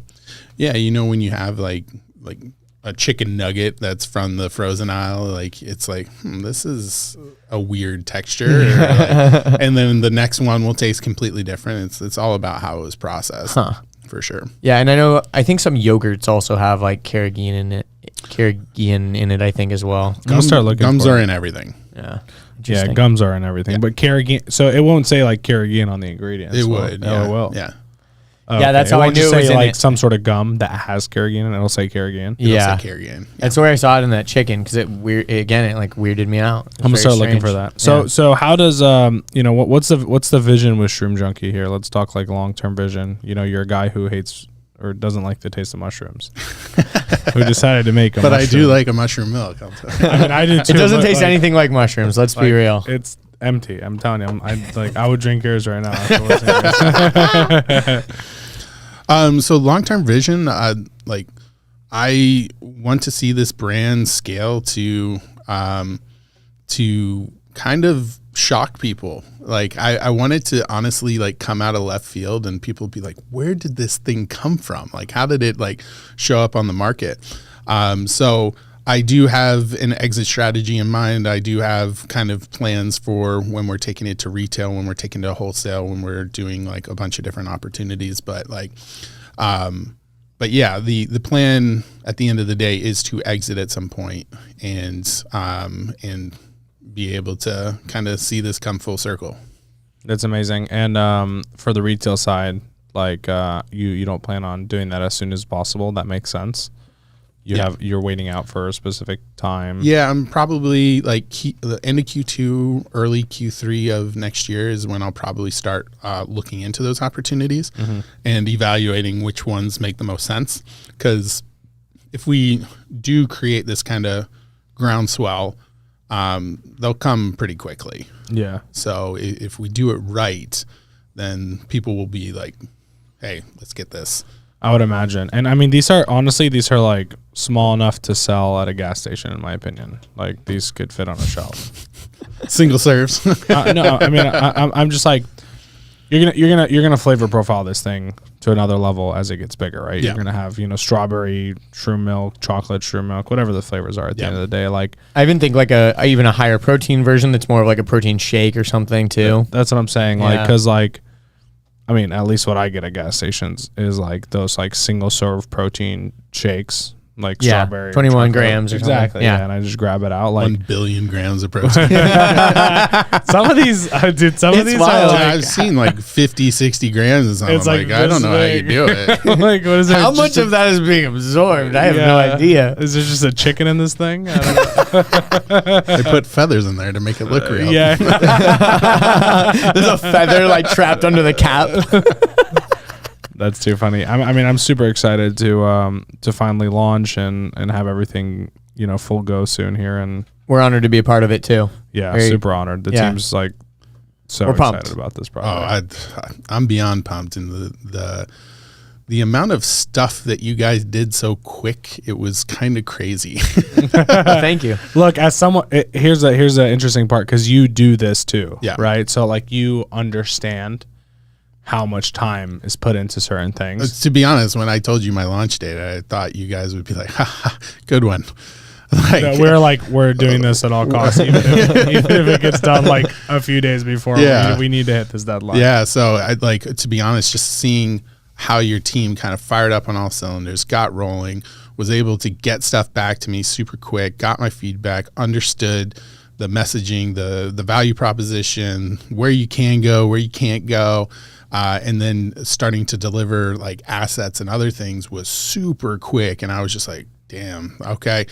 And honestly, it didn't feel like you were working with hundreds of clients. It seemed like, all right, all hands on deck team. Like we're going hardcore on this. And it was just cool to see how you guys kind of pulled it all together in super quick time frames.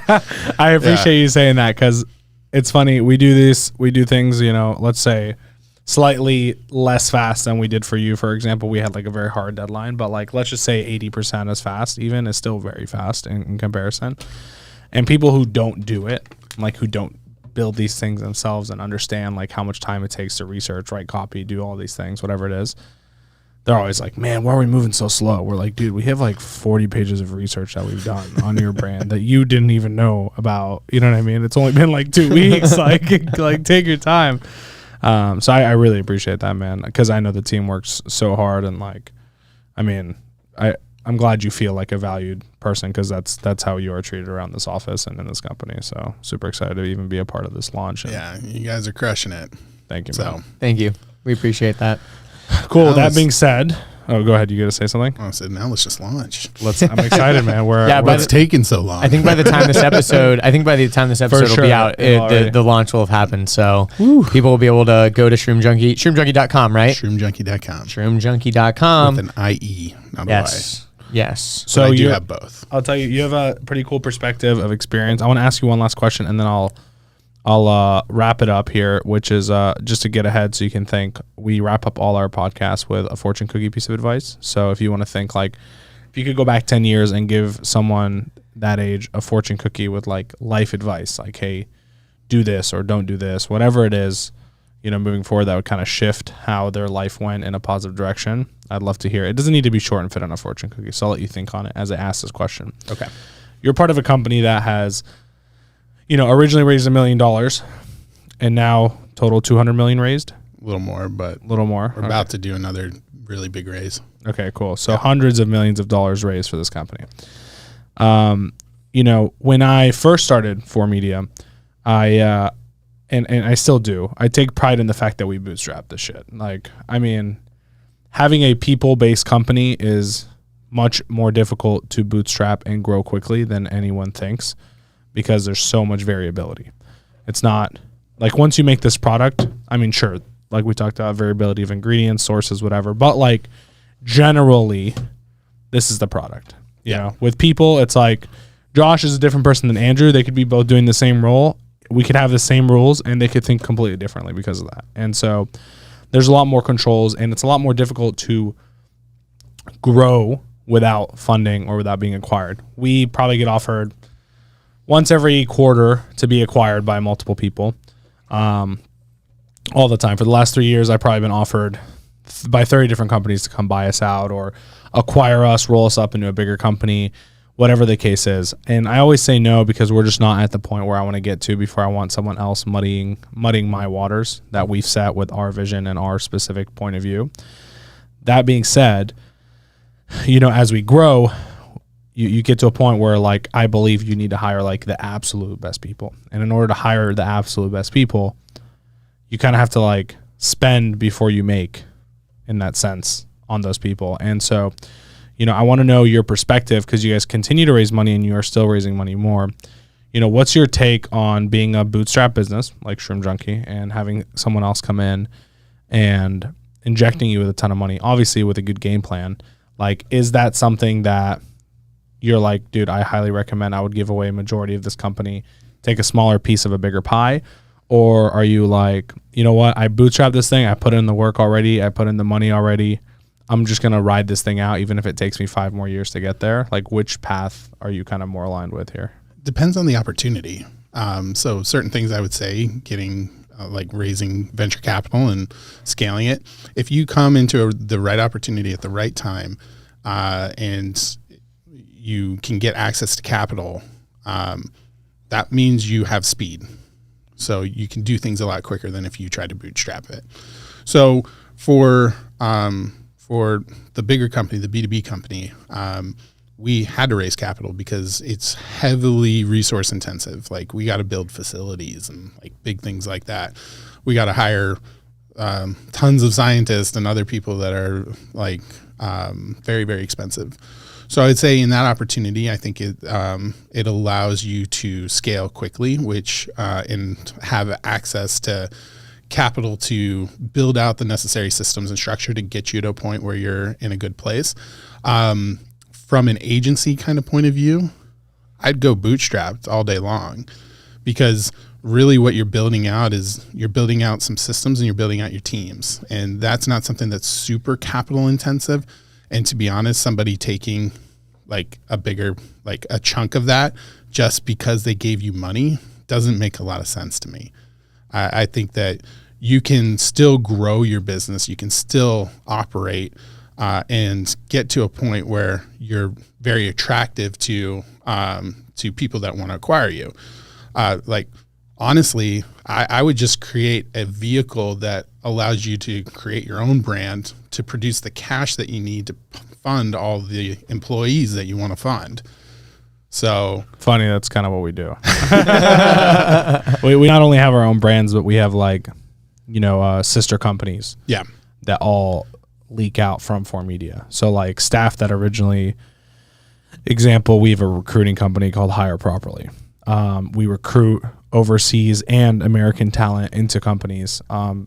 We've hired 200 employees over the last like year and a half. So like we've really refined. That's a lot. Yeah, it's a lot, right? Not that we've retained that many, but we've hired that many, right? Sure. I mean, a lot of people you fire, a lot of people just doesn't work out, whatever the case is. But I mean, that's a lot of experience of hiring people in that short of a time. So we've like really refined our training processes, our onboarding processes, our hiring processes. Like we disqualify people so much more than we ever have. Like in the past, I remember I would look at people and be like, man, why would we disqualify this guy? You know what I mean? Like we would take that same person a year ago and hire them for sure. Whereas now we're disqualifying that same person for like a very, very meticulous particular reason.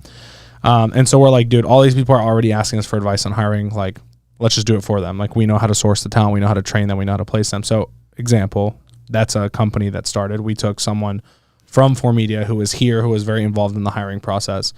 Ironically, her first job was an executive assistant to me and my wife. And then now, she's literally running another company. But that's pretty much what we're doing as opposed to raising capital. We're like, if we could take our same resources, provide really good products and cash flow those into the main company, then we can hire the most elite talent essentially in this front.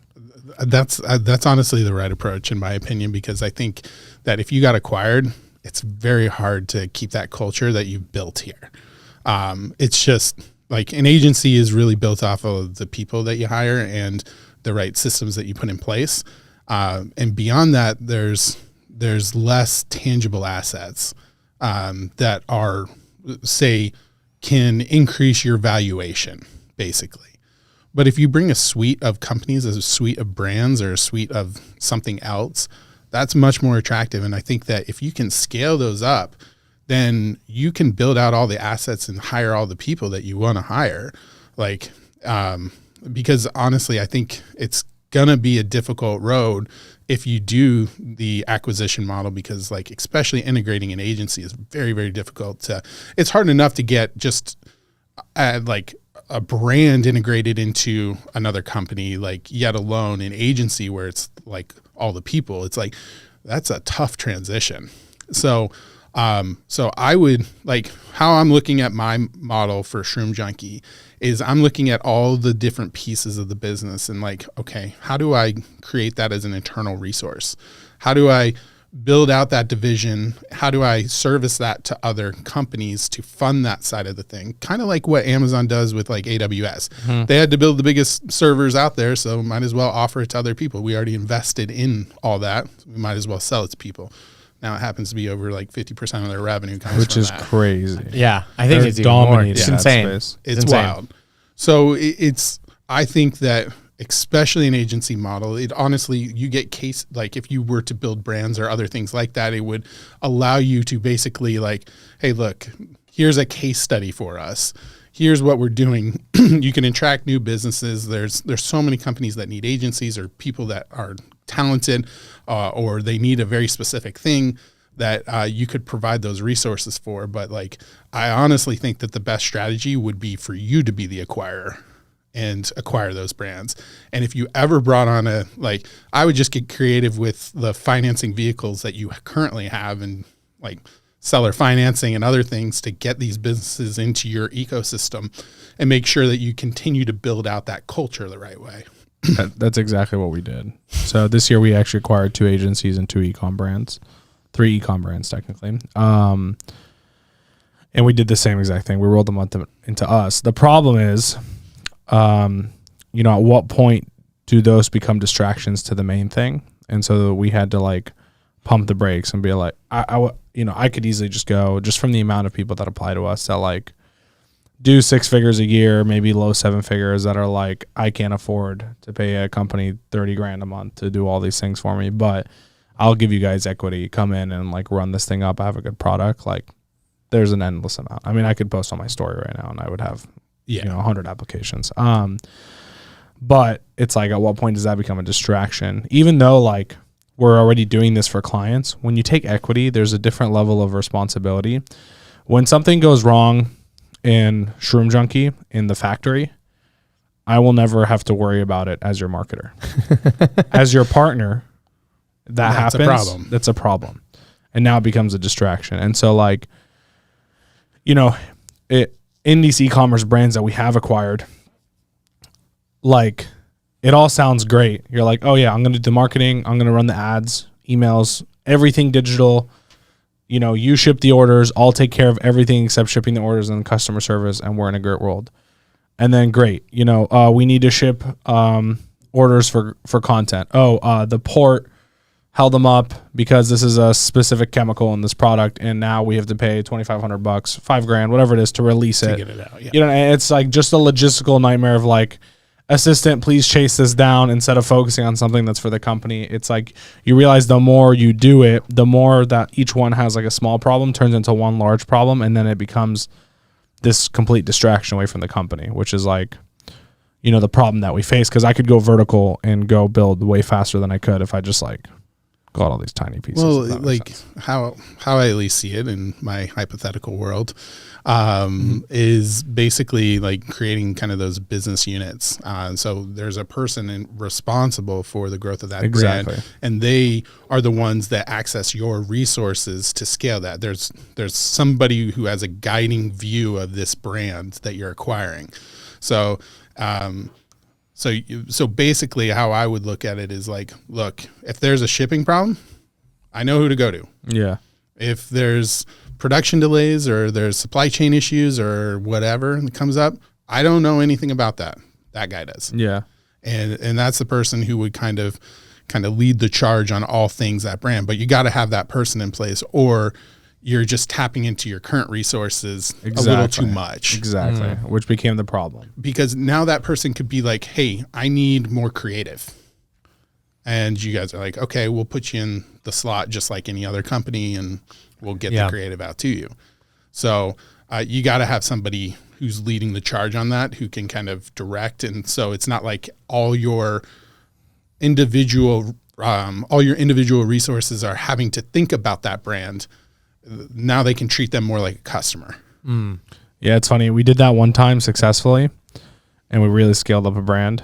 And then, very unfortunate, they stole from us, and that brand got dissolved like in a week. Wow. Absolute disaster. But it was working for a good 6-month period of time, just like that. Well, I think with your hiring process now in place, start looking at them a little closer. Yeah, definitely. That sucks. My CFO made a rule now, so we have new rules when it comes to these things. And I have like a second father in the company who's not my actual dad, who just tells me if I can say Did you yes get permission, no. son? Yeah, like my own wife's like, did you ask him? I'm like, look, it's my company at the end of the day, so I'm just going to press this button instead. Fine. Can we do this? But that being said, I'd love to hear, I don't know if you had a chance to think about it because you were answering that question pretty thoroughly, but, what would be your one piece of fortune cookie advice that you would give to someone, to kind of like, make a shift in their life, I guess, one piece that they could kind of take away? I think one of the big things for me, well, this is what it would be. There's no CEO fish. There's no CEO fish. And what I mean by that is I'd heard this quote a little while back, and it was kind of like it changed my perspective on things a lot. So especially somebody who likes to do things all themselves and all that kind of stuff. If you take a look in the ocean and you see a group of fish, you see them swimming in these amazing formations. And there's no CEO fish out there telling them like, you need to be doing that. You need to be doing that. There's danger, turn. Like there's no one telling them what to do. So if you take a look at it from that perspective, you realize that that CEOs don't scale. It just doesn't, it can't scale to that level. But what does scale is rules and systems and structure. So once you have those rules in place, you know that the fish are going to turn when there's danger. You know that they're going to do these, they're going to swim together so they appear to be a larger creature to ward off like being attacked. So once you can put those rules in place, you can scale infinitely, because like people know what the rules of the road look like, and you don't have to scale up somebody saying, turn left, turn right, do all this stuff. So it was kind of like, for me, like I took a look at that when I heard that and was just like, I'm really trying to be that CEO fish. And I'm like, hey, you need to do it this way, or you need to structure it this way, when it's like, look, as long as you have those kind of guiding principles in place, then this will scale. If I'm trying to tell everyone how everything needs to be done, it'll never scale. So when I started looking at it that way, I was like, okay, I need to put the right rules, systems, and structure in place so that this can grow. Love that. That's a really good piece of advice. There's no CEO fish. Yeah. I like that. I've never heard it said that way. So besides going to shroomjunkie.com to grab this, is there any way people can like follow you personally? Do you have like an online presence anywhere that you feel like people can connect with? I'm starting to, so we'll see how it goes. I feel like you'd be like a good Twitter guy. Oh, it's Twitter. That's not your thing. No. Maybe I was totally off on that. I feel like there's a lot of good, he smart. just maybe hasn't gotten into Twitter the way that you think of Twitter. Yeah, I think of Twitter as like very insightful. Lots of like long threads of like good thoughts. I thought it was like I shat on the toilet today. No, like Nick, like check out like Nick Shackelford's Twitter. Like that'll give you like a better idea. Yeah, like my Twitter feed is full of just like. I get a lot of good insights from Twitter. My Twitter is like a free course every day. Yeah. I'll get off Instagram intentionally and be like, this is wasting my time. If I'm going to scroll, let me scroll on Twitter because I'll at least get value. It all depends on where you go for what things, because you can find a lot of bullshit on Twitter. You can find a lot of bullshit on Instagram. You can find a lot of bullshit on any platform. But if you kind of like intentionally... When did this happen? When you intentionally, I think, like kind of silo your follower, you know, who you're following and stuff like that, you can... and also now on Twitter, you can make different groups. So if you want to just go on your humor side, you can like kind of group people into that little thing and look at the feed of those people. I think they just started. It's called like Twitter Circles or something like that. Yeah. So you can kind of like now. I think they did have something similar to that, but now it's a little more obvious. So props to. I wish Instagram had that. Yeah, like you can do Sundays. I'm just trying to get football updates like ASAP. You know what I mean? I don't want to scroll through my friends. Yeah, exactly.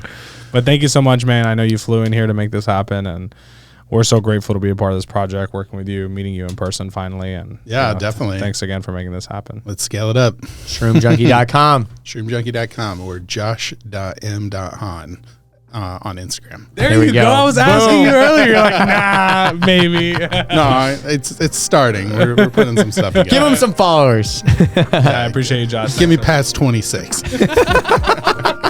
Thank you so much again, man.